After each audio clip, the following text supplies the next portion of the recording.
Le Guatemala, le pays de l'éternel printemps en raison de son climat tropical chaud, qui est plus tempéré sur les hauts plateaux et plus sec dans les régions les plus orientales. Il est aussi appelé Terre des arbres, dans la langue maya. C'est un pays diversifié, cela se ressent dans la faune et dans la flore. Les plaines du nord sont plus sauvages, tandis que les hautes terres centrales sont densément habitées et contiennent de nombreux volcans. Les basses terres du Pacifique sont principalement agricoles et abritent une grande partie de la population du pays. Le Guatemala est un pays incroyable, riche en culture et en histoire. L'espagnol est la langue officielle, bien que de nombreuses tribus indigènes parlent encore leur propre langue. Il est possible de visiter un nombre incalculable de sites mayas, où l'astronomie, les anciennes coutumes et la nature ne font qu'un.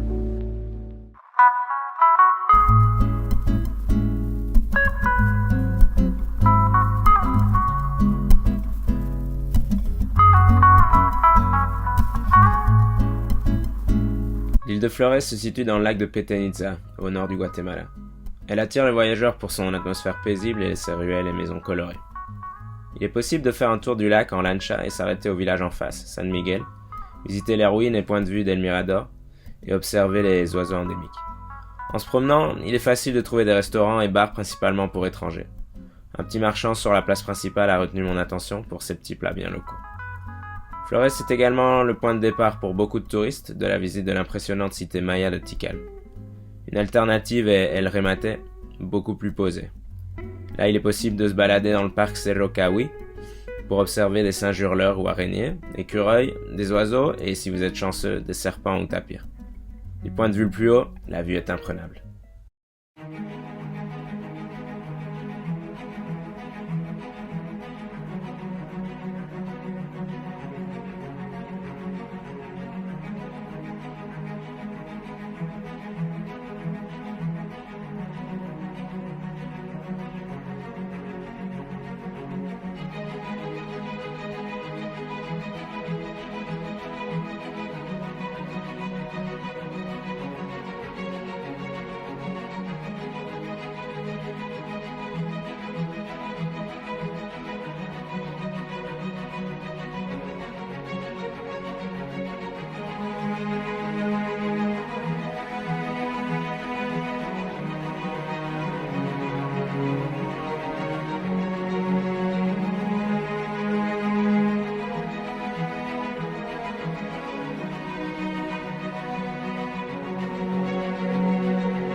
Pour les plus aventureux, un stop dans le village éloigné de Huachactún vous procurera une immersion culturelle totale. Un petit séjour au Campamento El Chiclero est obligatoire, histoire de découvrir la cuisine, la bonne humeur et les connaissances culturelles de Neria, la star du village. Une marche dans les alentours avec son frère vous permettra de visiter les ruines mayas, d'observer les singes hurleurs du coin, d'avoir une démonstration d'un chiclero, quelqu'un qui monte aux arbres pour en extraire la substance qui sert à produire les chewing-gums, et de sympathiser avec les locaux qui récoltent principalement le chate, plante exportée vers l'Europe servant de décoration au bouquet.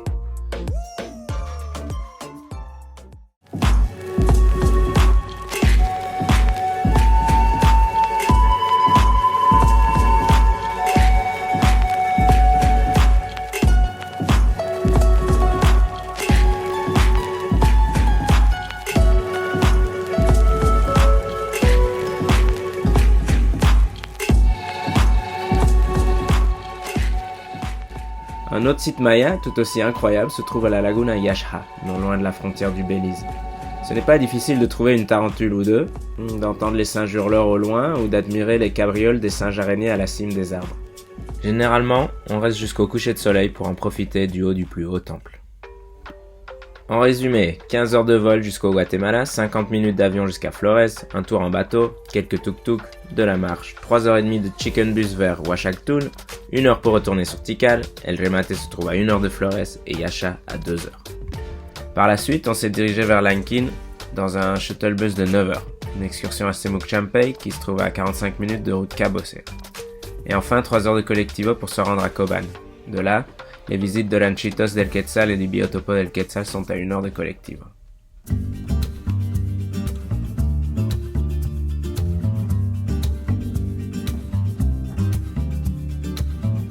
La route de Flores à Lanquín est incroyable. Paysages montagneux à perte de vue et des dizaines de plantations de café. L'hôtel Vista Verde présente un cadre idyllique avec vue sur la vallée.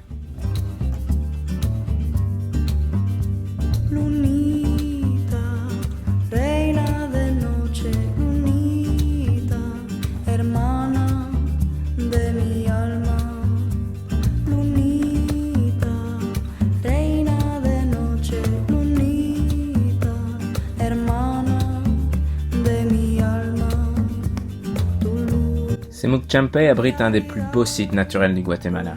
Dans le lit d'un fleuve tumultueux, des piscines naturelles d'eau turquoise se succèdent pour donner place à un spectacle hors du commun. On peut aussi visiter des grottes à la bougie en pratiquant du caving, se lancer d'une balançoire et se laisser porter en tubing par les eaux tempérées du fleuve Cahabon.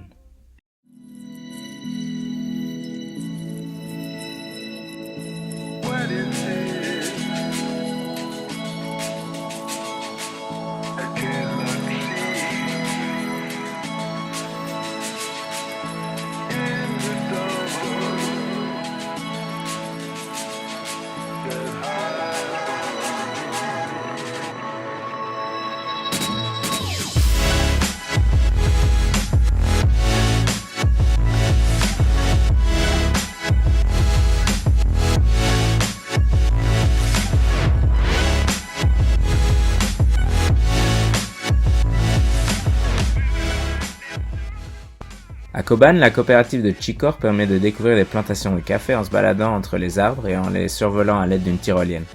Ensuite, on déguste le café local, découvre les subtilités de chaque grain, ainsi que les différentes méthodes de préparation du café.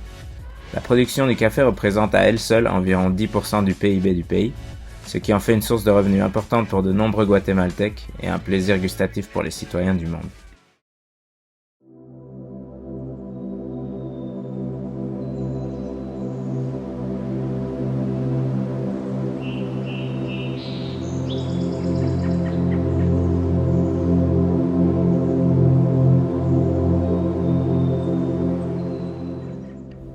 La monnaie officielle du Guatemala est le quetzal, qui doit son nom à l'oiseau national du Guatemala, le quetzal resplendissant. Avec un peu de chance, on peut l'observer à l'état sauvage dans les arbres du Ranchitos del Quetzal. L'humidité y est à son comble, et se rafraîchir au pied de ces cascades est vigoureusement recommandé. Le biotopo del Quetzal, juste à côté, pour moi nettement moins intéressant, offre une scène surréaliste de la forêt du nuage. Après 9 heures de shuttlebus jusqu'à Panajachel, le coucher de soleil sur le lac Atitlan a révélé ces paysages démentiels. Quelle récompense après un si long trajet.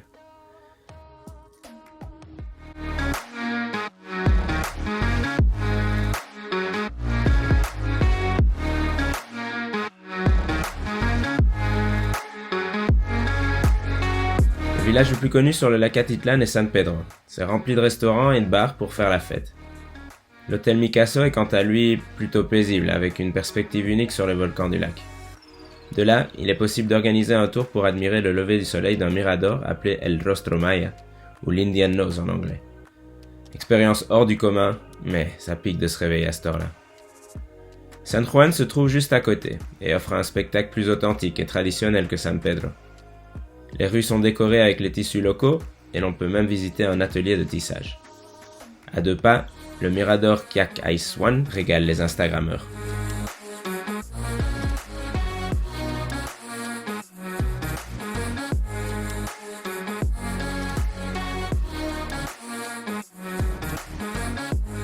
Les lanchas du lac partent vers les petits villages des alentours dès qu'elles sont pleines.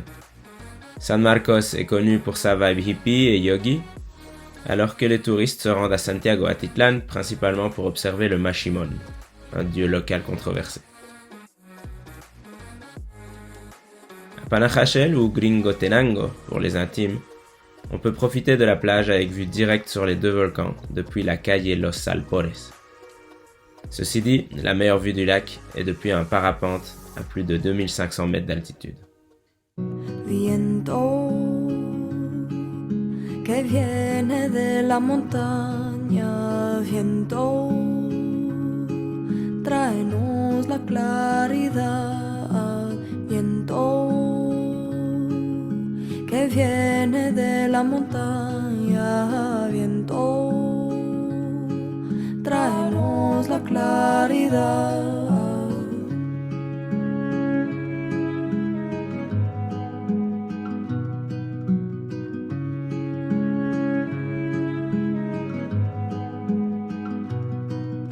Viento que viene del mar, viento, tráenos la libertad, viento que viene del mar, viento, tráenos la libertad.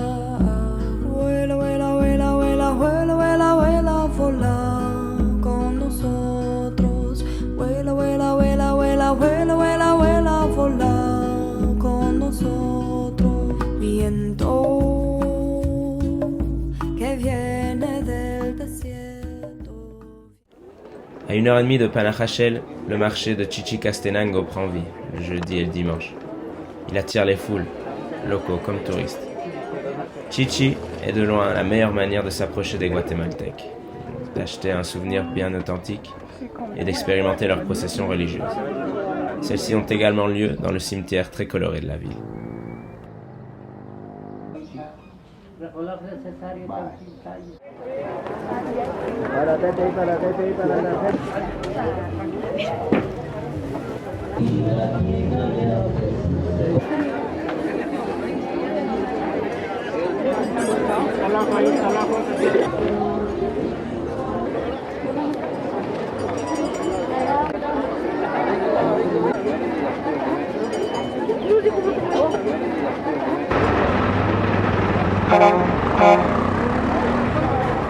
Le Guatemala abrite 3 sites classés au patrimoine mondial de l'UNESCO.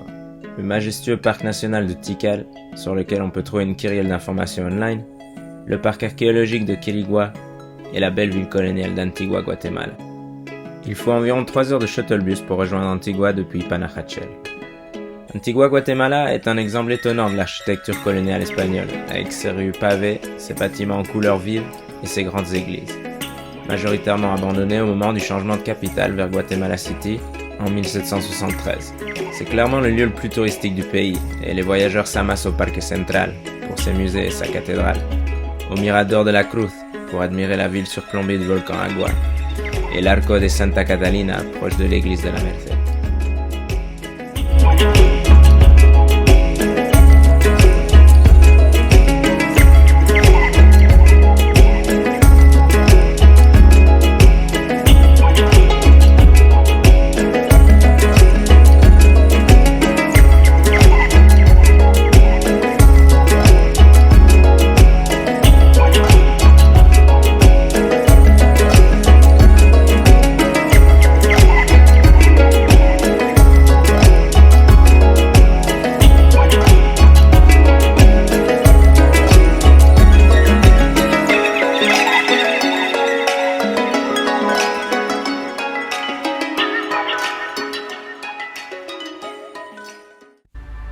Un nombre impressionnant de 33 volcans se trouve au Guatemala.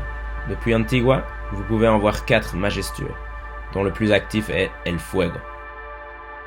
À moins d'1 heure de route, le volcan Pacaya est une option accessible pour les moins fit. Une fois proche du cratère, on cuit des marshmallows dans une faille, proche de la lave qui coule sous nos pieds.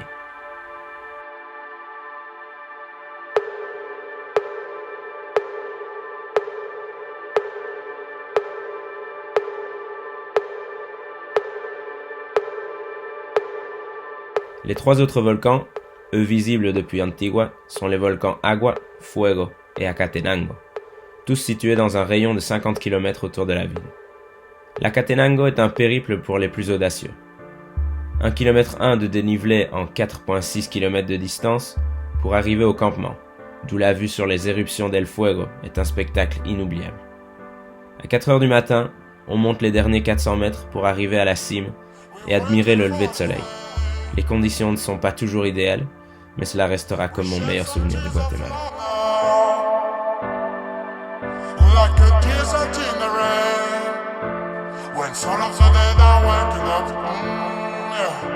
There's nobody like my mom. There's no place like my home since I was born. When I was young, the flavor is so strong. I've missed it so long, yeah.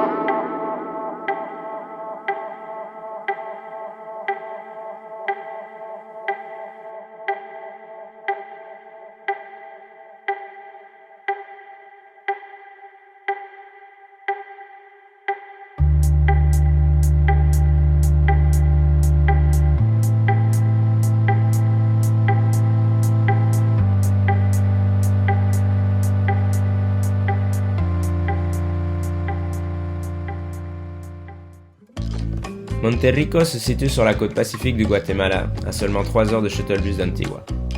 L'hôtel Johnny's Place offre un cadre plaisant pour profiter des plages volcaniques du sud.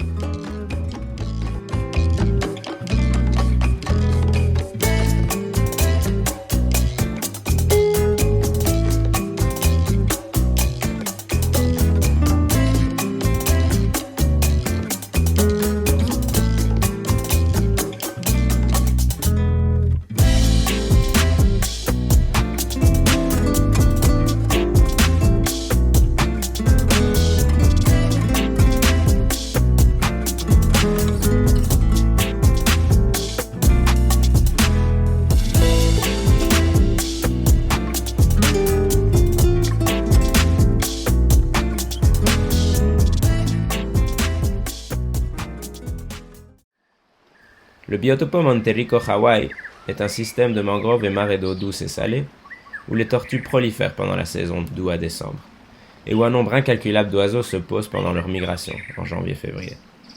Le tour en pirogue au lever du soleil est le meilleur moyen de les observer.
Pour se rendre à Rio Dulce, au nord, c'est plus facile de repasser par Antigua ou Guatemala City.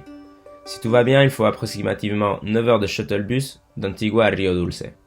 Des lanchas prennent 1h30 jusqu'à Livingston sur la côte caribéenne. Rio Dulce tient son nom des rivières d'eau douce qui se déversent dans le lac Izabal, le plus grand lac du pays. L'hôtel Kangaroo permet de profiter des bruits de la jungle et d'infrastructures typiques au bord de la rivière.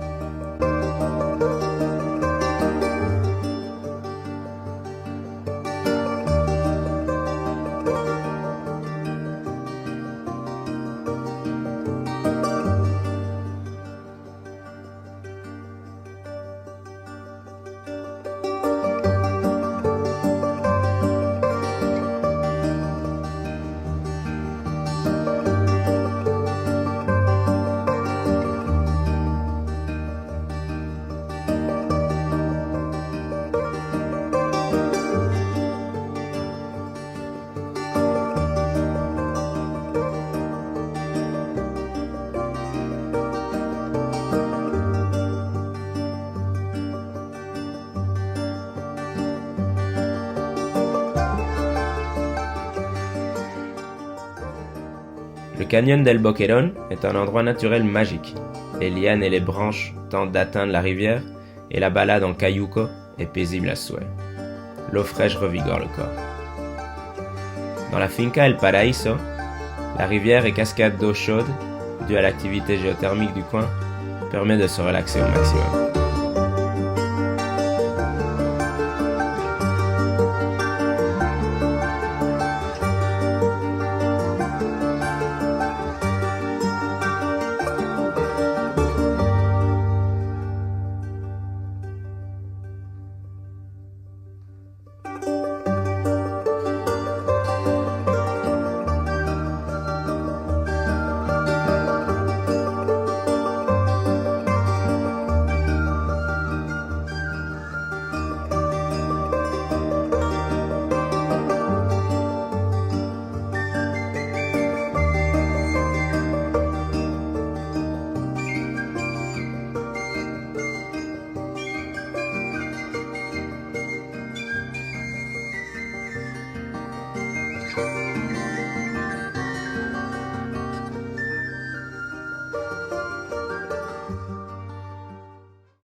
La lancha qui se rend à Livingstone passe généralement par le Castillo San Felipe, qui se trouve sur la liste tentative de l'UNESCO. C'est un jardin de fleurs aquatiques, une île aux oiseaux, des sources d'eau chaude et le canyon de Rio Dulce, dont l'extrémité nord est en fait l'estuaire de la ville Garifuna Livingstone.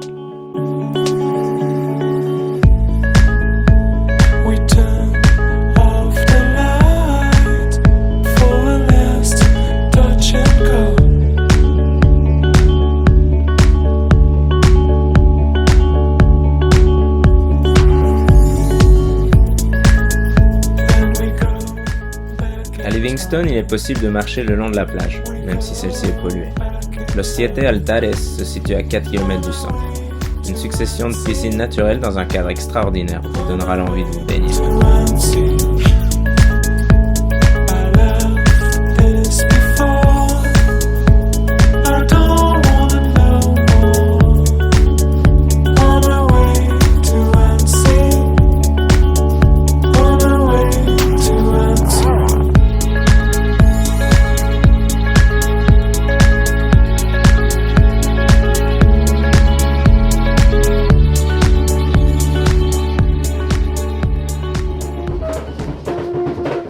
Les Garifuna sont issus du métissage entre des esclaves africains évadés et les autochtones des Caraïbes.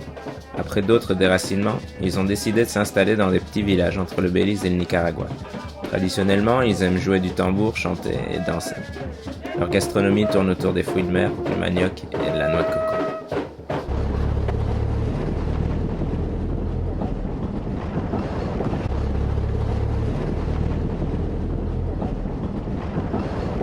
Non loin, le village rustique de Plan Grande Tatin nous accueille et grâce à notre guide Gabriel, hors pair, on peut même rencontrer les élèves et les profs. Il nous emmène jusqu'à la Cueva del Tigre en nous expliquant les bienfaits et méfaits des plantes endémiques. La caverne du tigre, référence au jaguar présent dans la jungle, me rappelle les cénotes du Mexique. Arrivé au bout, le guide nous dit qu'il n'est pas dangereux de sauter dans un lagon souterrain, en pleine obscurité. Au retour, il explique le concept du Nahual, l'énergie maya liée au calendrier, à notre date de naissance.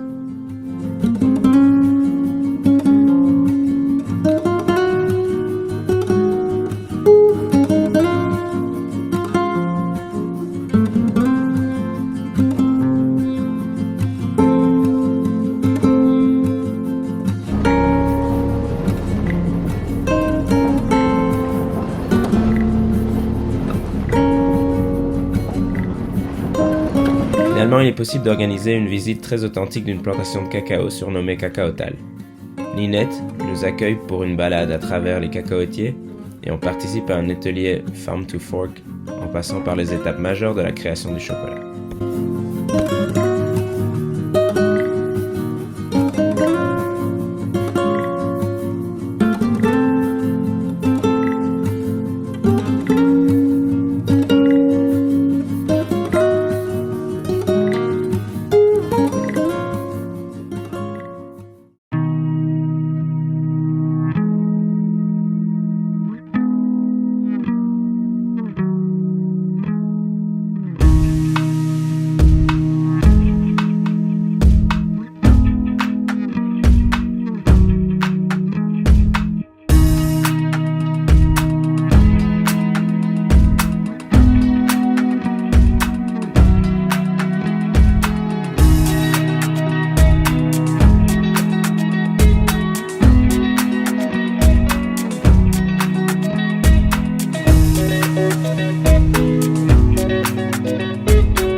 Le Guatemala est un pays incroyable.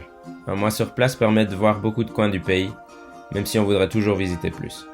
Tous les moments passés en couple ou avec ses amis restent gravés dans la mémoire. La population est humble et généreuse, le moins qu'on puisse dire c'est qu'ils ont le cœur sur la main. La gastronomie diverse avec ses influences mexicaines, garifuna et internationales. Les transports sont longs et inconfortables, et les imprévus ne sont pas faciles à gérer. Mais ce sont ces histoires qui nous feront rigoler dans quelques semaines. Provenant d'Europe, le choc culturel est garanti, et ce n'est que du bonheur. Accueillir le changement à bras ouverts n'est pas facile, mais c'est l'unique manière d'explorer un nouveau pays. Apprendre la langue locale, goûter les mets dans la rue, parler aux passants, aux chauffeurs, serveurs ou réceptionnistes, et s'intéresser à l'histoire et à la culture sont différentes suggestions. Mais il y en a plein d'autres que l'on découvre au long du chemin, et je me réjouis déjà de la prochaine aventure sur la route.